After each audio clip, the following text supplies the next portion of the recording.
ഓം ശാന്തി. 31/12/2025 പ്രഭാതമുരളി. മധുബൻ.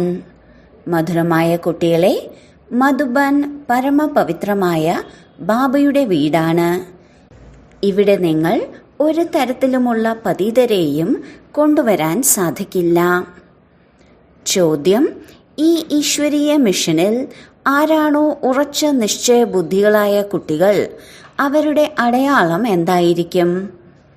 ഉത്തരം: 1. അവർ നിന്ദാസ്തുതി എല്ലാത്തിലും ക്ഷമയോടെയിരിക്കും. 2. ക്രോധിക്കില്ല. 3. ആരെയും ദേഹമാണെന്ന ദൃഷ്ടിയോടുകൂടി കാണില്ല. ആത്മാവിനെ മാത്രമേ നോക്കുകയുള്ളൂ. ആത്മാവാണെന്ന് മനസ്സിലാക്കി സംസാരിക്കും. 4. സ്ത്രീയും പുരുഷനും ഒരുമിച്ച് കഴിഞ്ഞുകൊണ്ടും കമലപുഷ്പ സമാനം പവിത്രമായി ജീവിക്കും. 5. ഒരു പ്രകാരത്തിലുമുള്ള ഇച്ഛയും വയ്ക്കില്ല. ഗീതം: എന്തുകൊണ്ട് കത്തിയെരിഞ്ഞുകൂടാ ഈയാം പാറ്റേ? ഓം ശാന്തി. ആത്മീയ കുട്ടികളെ പ്രതി ആത്മീയ അച്ഛൻ മനസ്സിലാക്കി തരികയാണ്. അർത്ഥം: ഭഗവാൻ ആത്മീയ വിദ്യാർത്ഥികളെ പഠിപ്പിക്കുകയാണ്. സാധാരണ സ്കൂളിൽ പഠിക്കുന്ന വിദ്യാർത്ഥികളെ ആത്മീയ വിദ്യാർത്ഥികൾ എന്ന് പറയില്ല. അവർ ആസുരീയ വികാരി സമ്പ്രദായത്തിലുള്ളവരാണ്. മുൻപ് നിങ്ങളും ആസുരിയം അഥവാ രാവണ സമ്പ്രദായത്തിലുള്ളവരുമായിരുന്നു. ഇപ്പോൾ രാമരാജ്യത്തിലേക്ക് പോകുന്നതിന് വേണ്ടി 5 വികാരങ്ങളാകുന്ന രാവണന്റെ മേൽ വിജയം പ്രാപ്തമാക്കാനുള്ള പുരുഷാർത്ഥം ചെയ്യുകയാണ്. ഈ ജ്ഞാനം ആരാണോ പ്രാപ്തമാക്കാത്തത് അവർക്ക് മനസ്സിലാക്കി കൊടുക്കണം. നിങ്ങൾ രാവണ രാജ്യത്തിലാണ്. അവർ സ്വയം മനസ്സിലാക്കുന്നില്ല. നിങ്ങൾ നിങ്ങളുടെ മിത്രസംബന്ധികളോടെല്ലാം പറയുകയാണ്, ഞങ്ങളെ പരിധിയില്ലാത്ത ബാബയാണ് പഠിപ്പിക്കുന്നത്. അപ്പോൾ അവർക്ക് നിശ്ചയമുണ്ടാകുന്നു എന്നല്ല. എത്ര തന്നെ പിതാവാണെന്നും അല്ല ഭഗവാനാണെന്നും പറഞ്ഞാലും നിശ്ചയം വരുന്നില്ല. പുതിയവർക്ക് ഇവിടെ വരാനുള്ള നിയമമില്ല. കത്തില്ലാതെയോ ചോദിക്കാതെയോ ആർക്കും ഇവിടെ വരാനും സാധിക്കില്ല. എന്നാൽ ചിലപ്പോഴെല്ലാം ആരെങ്കിലും വരും. ഇതും നിയമം ലംഘിക്കുന്നതിന് തുല്യമാണ്. ഓരോരുത്തരുടെയും പൂർണ്ണ വിവരങ്ങളും പേരും ചോദിച്ച് എഴുതി വെക്കണം. ഇവരെ പറഞ്ഞയക്കട്ടെ. അപ്പോൾ ബാബ പറയും, പറഞ്ഞു വിടൂ എന്ന്. അഥവാ ആസുരീയ പതീതമായ ലോകത്തിന്റെ വിദ്യാർത്ഥികളാണെങ്കിൽ ബാബ മനസ്സിലാക്കി കൊടുക്കും. ആ പഠിപ്പ് വികാരിയും പതീതരുമാണ് പഠിപ്പിക്കുന്നതെന്ന്. ഇത് ഈശ്വരനാണ് പഠിപ്പിക്കുന്നത്. ലോകത്തിലെ പഠിപ്പിലൂടെ കാലണയ്ക്കുള്ള പദവിയാണ് ലഭിക്കുന്നത്. ചിലരൊക്കെ വലിയ പരീക്ഷയെല്ലാം പാസ്സാകാറുണ്ട്. പിന്നീട് അവർ എത്ര നാൾ സമ്പാദിച്ചുകൊണ്ടിരിക്കും?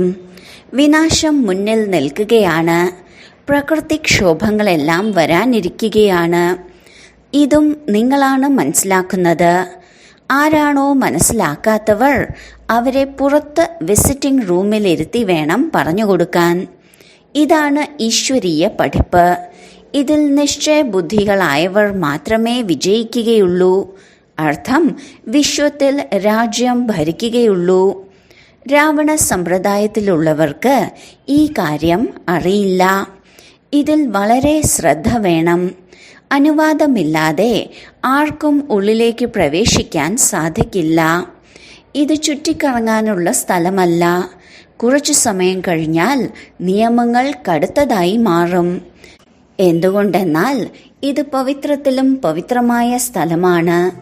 ശിവബാബയെ ഇന്ദ്രനെന്നും പറയാറുണ്ടല്ലോ.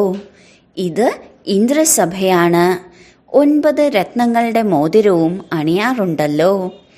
ആ രത്നങ്ങളിൽ ഇന്ദ്രനീലമെന്നും മരതകമെന്നും മാണിക്യമെന്നും പേരുള്ളതുണ്ട്. ഇങ്ങനെയാണ് പേര് ഇട്ടിരിക്കുന്നത്. മാലാഖമാർക്കും ഈ പേരുണ്ടല്ലോ. നിങ്ങൾ മാലാഖമാർ പറക്കുന്ന ആത്മാക്കളാണ്. നിങ്ങളെക്കുറിച്ച് തന്നെയാണ് വർണ്ണിച്ചിരിക്കുന്നത്. എന്നാൽ മനുഷ്യർ ഈ കാര്യങ്ങളൊന്നും മനസ്സിലാക്കുന്നില്ല. മോതിരത്തിൽ രത്നങ്ങൾ പതിപ്പിക്കുമ്പോൾ അതിൽ ചിലത് പുഷ്യരാഗം, ഇന്ദ്രനീലം, മരതകം എന്നീ പേരുകളുണ്ട്. ചിലതിന്റെ വില 1000 രൂപയാണെങ്കിൽ മറ്റ് ചിലതിന്റെ വില 10-20 രൂപയാണ്. കുട്ടികളും നമ്പർ വൈസാണ്. ചിലർ പഠിച്ച് അധികാരിയായി മാറുന്നു, ചിലർ പഠിച്ച് ദാസദാസിമാരായി മാറുന്നു. രാജധാനി സ്ഥാപിക്കുകയല്ലേ, അതിനാൽ ബാബ ഇരുന്ന് പഠിപ്പിക്കുകയാണ്. ഇന്ദ്രനെന്നും ബാബയെ തന്നെയാണ് പറയുന്നത്. ഇത് ജ്ഞാനവർഷമാണ്. ജ്ഞാനം ബാബയ്ക്കല്ലാതെ മറ്റാർക്കും നൽകാൻ സാധിക്കില്ല. നിങ്ങളുടെ ലക്ഷ്യം തന്നെ ഇതാണ്. അഥവാ ഈശ്വരനാണ് പഠിപ്പിക്കുന്നതെന്ന നിശ്ചയമുണ്ടാവുകയാണെങ്കിൽ പിന്നെ അവർ പഠിപ്പ് ഉപേക്ഷിക്കില്ല. കല്ല് ബുദ്ധികളായവർക്ക് ഒരിക്കലും അമ്പ് തറക്കില്ല. പോകെ പോകെ പിന്നീട് വീണുപോകുന്നു. 5 വികാരങ്ങൾ പകുതി കൽപ്പത്തിലെ ശത്രുക്കളാണ്. മായ ദേഹാഭിമാനത്തിൽ കൊണ്ടുവന്ന് പ്രഹരിക്കുന്നു. പിന്നീട് ആശ്ചര്യത്തോടെ കേൾക്കും, പറഞ്ഞുകൊടുക്കും, ഓടിപ്പോവുകയും ചെയ്യുന്നു. മായ വളരെ ബലവാനാണ്. ഒരടിയിൽ തന്നെ താഴെ വീഴ്ത്തുന്നു. ഞാൻ ഒരിക്കലും വീഴില്ല എന്ന് കരുതുന്നു. എന്നാൽ മായ അടിച്ചു താഴെ വീഴ്ത്തും. ഇവിടെ സ്ത്രീയും പുരുഷനും 2 പേരും പവിത്രമായി മാറുന്നു. ഈശ്വരനല്ലാതെ മറ്റാർക്കും പവിത്രമാക്കി മാറ്റാൻ സാധിക്കില്ല. ഇതാണ് ഈശ്വരീയ ദൗത്യം. ബാബയെ തോണിക്കാരനെന്നും പറയാറുണ്ട്. നിങ്ങളാണ് തോണി. തോണിക്കാരനായ ബാബ വരുന്നു എല്ലാവരുടെയും തോണി അക്കരെ എത്തിക്കാൻ. പറയാറുണ്ട്, സത്യത്തിന്റെ തോണി ആടും ഉലയും, എന്നാൽ മുങ്ങിപ്പോകില്ല എന്ന്. എത്രയധികം മഠങ്ങളും ആശ്രമങ്ങളുമാണ് ഉള്ളത്. ജ്ഞാനത്തിന്റെയും ഭക്തിയുടെയും യുദ്ധം പോലെയാണ്. ചിലപ്പോൾ ഭക്തിയുടെ വിജയമുണ്ടാകുന്നു, എന്നാൽ അവസാനം ജ്ഞാനത്തിന്റെ വിജയമായിരിക്കും ഉണ്ടാകുക. ഭക്തിയുടെ വശത്തേക്ക് നോക്കൂ, എത്ര വലിയ വലിയ യോദ്ധാക്കളാണ്. ജ്ഞാനമാർഗത്തിലും എത്ര വലിയ വലിയ യോദ്ധാക്കളാണ്. അർജുനനെന്നും ഭീമനെന്നും പേരിട്ടിട്ടുണ്ട്. ഇങ്ങനെയെല്ലാം കഥകൾ ഉണ്ടാക്കിയിരിക്കുകയാണ്. മഹിമ നിങ്ങളുടേത് തന്നെയാണ്. ഇപ്പോൾ ഹീറോ ഹീറോയിന്റെ പാർട്ട് നിങ്ങളാണ് അഭിനയിക്കുന്നത്. ഈ സമയം തന്നെയാണ് യുദ്ധമുണ്ടാകുന്നത്. ഈ കാര്യങ്ങൾ അല്പം പോലും മനസ്സിലാക്കാത്തവർ നിങ്ങളിലും ഒരുപാട് പേരുണ്ട്. നല്ല നല്ല കുട്ടികൾക്ക് മാത്രമേ അമ്പ് പോലെ തറയ്ക്കുകയുള്ളൂ. 3-ാം തരക്കാർക്ക് ഇവിടെ ഇരിക്കാൻ സാധിക്കില്ല. ദിവസം തോറും വളരെ കടുത്ത നിയമങ്ങളായിക്കൊണ്ടേയിരിക്കും. ആരാണോ ഒന്നും മനസ്സിലാക്കാത്ത കല്ലുബുദ്ധികൾ, അവർ ഇവിടെ ഇരിക്കുന്നത് നിയമവിരുദ്ധമാണ്. ഈ ഹാൾ പരമപവിത്രമാണ്. പോപ്പിനെ പവിത്രമെന്ന് പറയുന്നു. പിതാവായ ബാബ പരമപവിത്രമാണ്. ബാബ പറയുന്നു, ഇവരുടെ എല്ലാം മംഗളം എനിക്ക് ചെയ്യണം. ഇതെല്ലാം വിനാശമാകാൻ പോവുകയാണ്. ഇതും എല്ലാവരും മനസ്സിലാക്കുന്നില്ല. കേൾക്കുന്നുണ്ടെങ്കിലും ഒരു ചെവിയിലൂടെ കേട്ട് മറു ചെവിയിലൂടെ കളയുന്നു. ധാരണ ചെയ്യുന്നില്ല, ചെയ്യിപ്പിക്കുന്നുമില്ല. ഇങ്ങനെ ചെവി കേൾക്കാത്തവരും സംസാരിക്കാൻ സാധിക്കാത്തവരും ഒരുപാട് പേരുണ്ട്. ബാബ പറയുന്നു, മോശമായതൊന്നും കേൾക്കരുത്. മനുഷ്യർ ഇതിന് കുരങ്ങന്റെ ചിത്രമാണ് കാണിക്കുന്നത്, എന്നാൽ ഇത് മനുഷ്യനെ കുറിച്ചാണ് പറയുന്നത്. ഈ സമയം മനുഷ്യൻ കുരങ്ങനേക്കാളും മോശമാണ്. നാരദന്റെ കഥ ഉണ്ടാക്കിയിട്ടുണ്ട്. നാരദനോട് പറഞ്ഞു, നിങ്ങൾ നിങ്ങളുടെ മുഖമൊന്ന് നോക്കൂ. 5 വികാരങ്ങൾ ഉള്ളിൽ ഇല്ലല്ലോ. സാക്ഷാത്കാരം ഉണ്ടാകുന്നത് പോലെ ഹനുമാന്റെയും സാക്ഷാത്കാരം ഉണ്ടാകാറുണ്ടല്ലോ. ബാബ പറയുന്നു, കൽപ്പകൽപ്പം ഈ സാക്ഷാത്കാരം ഉണ്ടാകുന്നു. സത്യുഗത്തിൽ ഈ കാര്യങ്ങളൊന്നും ഉണ്ടാകുന്നില്ല. ഈ പഴയ ലോകം തന്നെ വിനാശമാകും. ഉറച്ച നിശ്ചയബുദ്ധിയുള്ളവർ ആരാണോ അവർ മനസ്സിലാക്കുന്നു, കൽപ്പം മുൻപും നമ്മൾ ഈ രാജ്യം ഭരിച്ചിരുന്നു. ബാബ പറയുന്നു, കുട്ടികളെ ദൈവിക ഗുണങ്ങൾ ധാരണ ചെയ്യൂ. ഒരു നിയമവിരുദ്ധമായ കർമ്മവും ചെയ്യരുത്. നിന്ദയിലും സ്തുതിയിലുമെല്ലാം ക്ഷമ ധാരണ ചെയ്യണം. ക്രോധമുണ്ടാകാൻ പാടില്ല. നിങ്ങൾ എത്ര ഉയർന്ന വിദ്യാർത്ഥികളാണ്.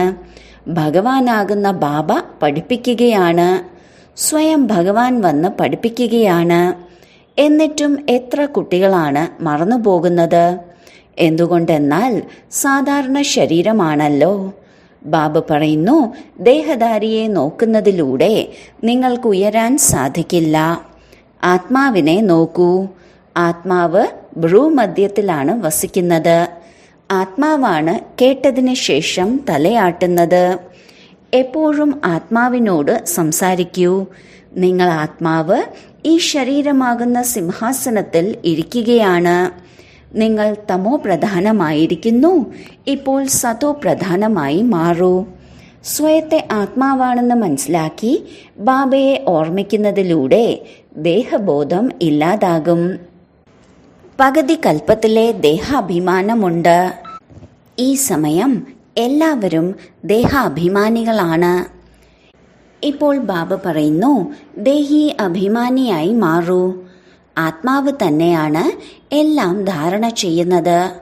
കഴിക്കുന്നതും കുടിക്കുന്നതുമെല്ലാം ആത്മാവാണ് ചെയ്യുന്നത്. ബാബയെ അഭോക്താവെന്നാണ് പറയുന്നത്. ബാബ നിരാകാരനാണ്. ഈ ശരീരധാരി അതായത് ബ്രഹ്മാവാണ് എല്ലാം ചെയ്യുന്നത്. ബാബ ഒന്നും കഴിക്കുകയോ കുടിക്കുകയോ ചെയ്യുന്നില്ല. കാരണം ബാബ അഭോക്താവാണ്.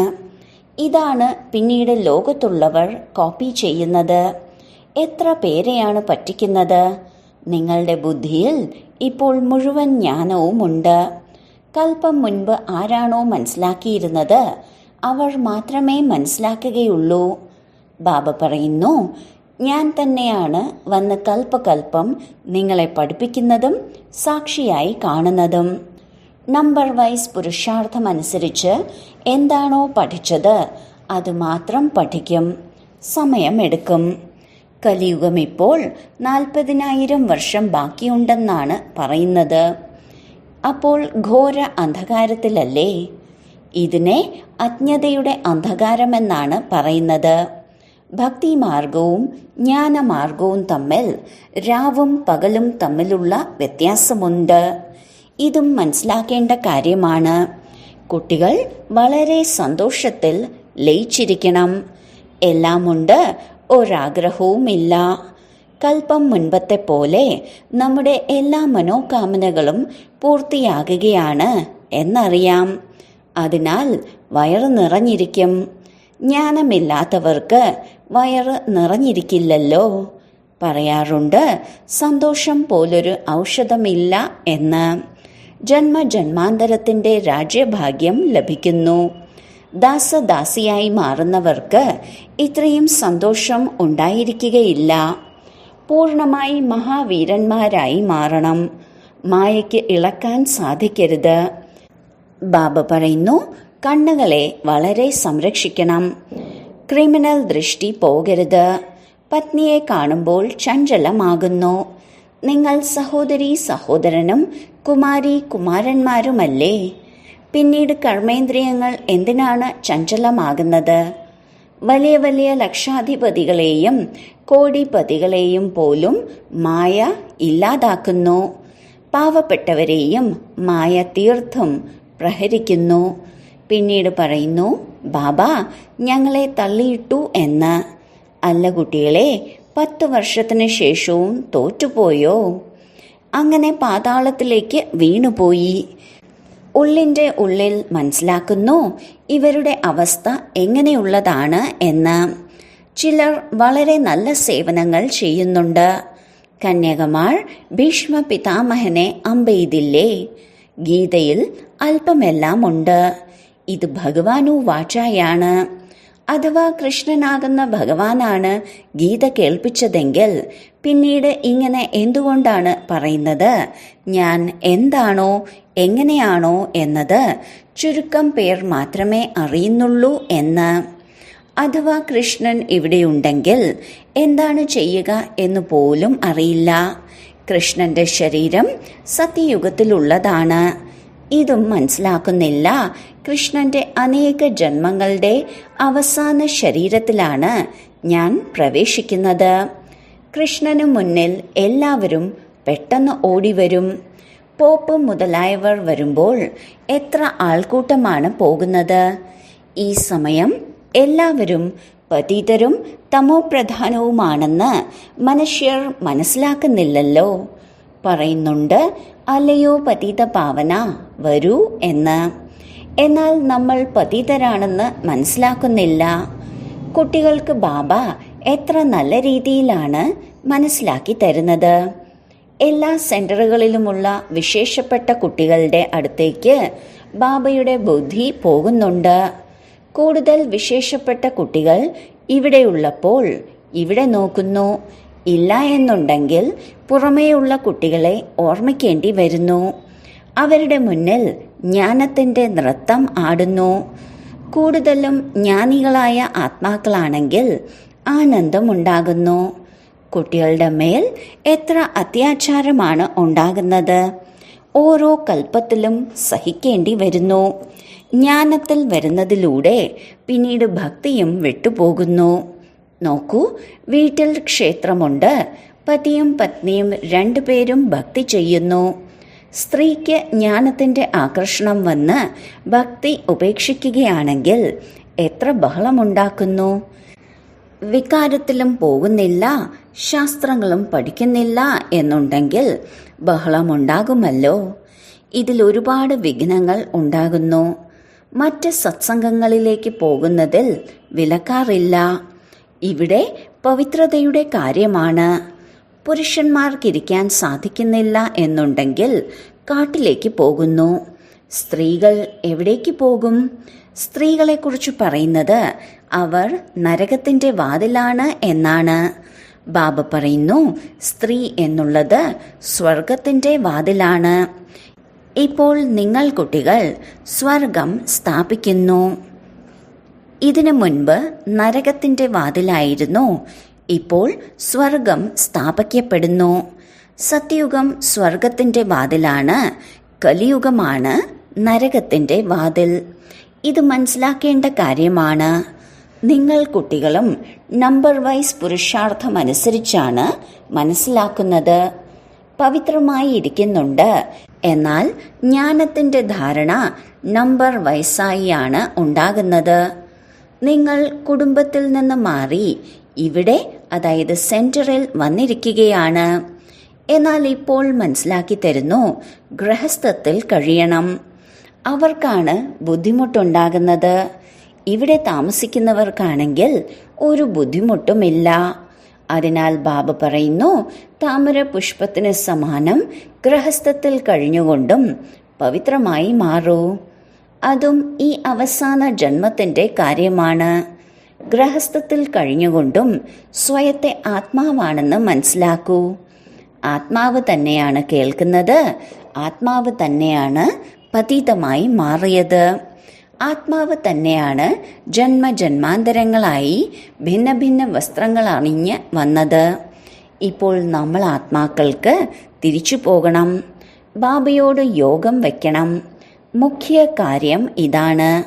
ബാബ പറയുന്നു, ഞാൻ ആത്മാക്കളോടാണ് സംസാരിക്കുന്നത്. ആത്മാവ് ഭ്രൂമധ്യത്തിലാണ് വസിക്കുന്നത്. ഈ കർമ്മേന്ദ്രിയങ്ങളിലൂടെയാണ് കേൾക്കുന്നത്. ആത്മാവ് ഈ ശരീരത്തിൽ ഇല്ല എന്നുണ്ടെങ്കിൽ ജഡമാകുന്നു. ബാബ എത്ര അത്ഭുതകരമായ ജ്ഞാനമാണ് നൽകുന്നത്. പരമാത്മാവിനല്ലാതെ മറ്റാർക്കും ഈ കാര്യം മനസ്സിലാക്കി തരാൻ സാധിക്കില്ല. സന്യാസിമാരൊന്നും ആത്മാവിനെ കാണുന്നില്ല. അവർ ആത്മാവിനെ പരമാത്മാവാണെന്നാണ് മനസ്സിലാക്കുന്നത്. മറ്റൊരു കൂട്ടർ പറയുന്നു, ആത്മാവിൽ ഒന്നും പതിയുന്നില്ല എന്ന്.